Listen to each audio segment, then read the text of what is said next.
Mic check 1 2. Mic check 1 2.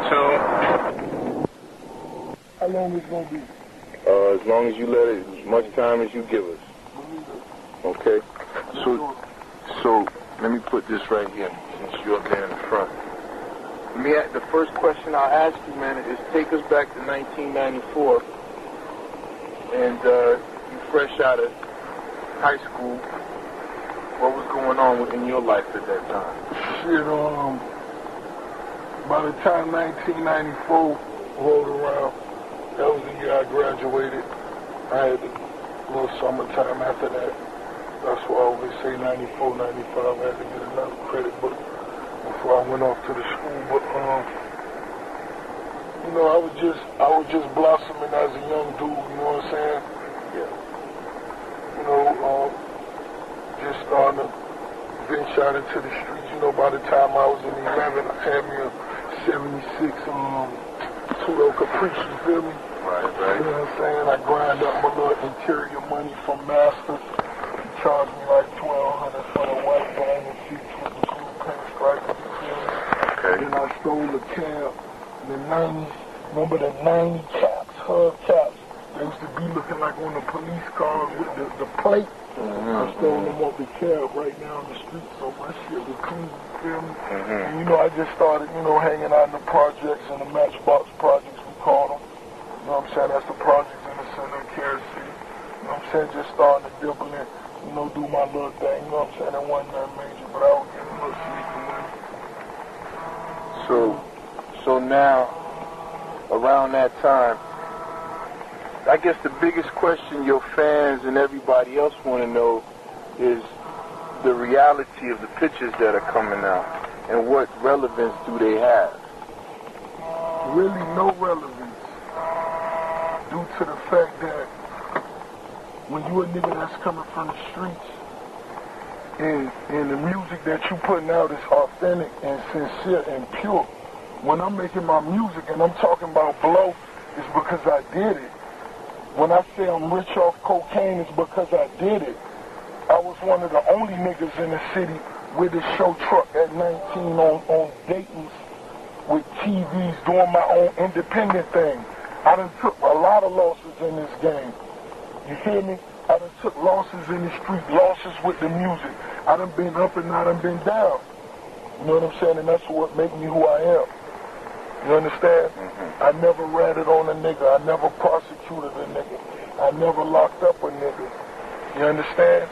First and foremost. And I always felt like me being the nigga I am and the boss I am, I never owe a nigga an explanation. Every man got to look his kids in the eye and have a reason for feeding them or not feeding them. And that's your reason. You know what I'm saying? I'm one of the street niggas that I believe in the death penalty for rats and informants. You understand? Another nigga that's trying to, that's on the motherfucking roof in the summertime when it's 110 degrees, fucking with 150 degrees tar, getting $8 an hour, that nigga gotta eat. And I don't knock that nigga. I make music for that nigga too. I make music for that motherfucker that get up every day and dream to be in the fireman. I make music for all them motherfuckers. Because I feel I am all them motherfuckers. I'll do anything to survive except rat on a nigga or kill one of my niggas. That's just something I'm not that kind of nigga. I live by principles. In the position I am now, it's the most powerful I've ever been in my life. I'm a 10 millionaire now. I done been interviews for 2 different homicides.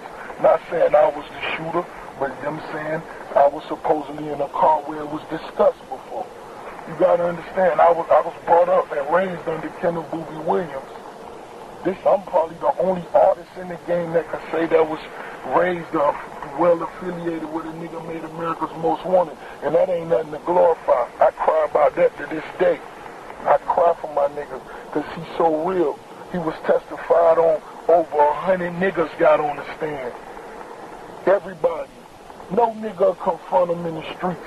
He ran WorldStarHipHop.com. But as soon as he got in handcuffs, it was a different case. 100 niggas testified over a 2-year span, and I learned a lot from that. You understand? So when it come to me dealing with niggas, you understand, I learn a lot and I move differently. I never tried to hide my past or hide nothing. I put my name on inside all my CDs. My company got my social security number. I could have put a motherfucking company name. I'm a motherfucking boss, nigga. I ain't never rat on no nigga. I ain't never arrested no nigga. And to me, those are motherfucking street principles that apply. I done worked at motherfucking car washes, nigga.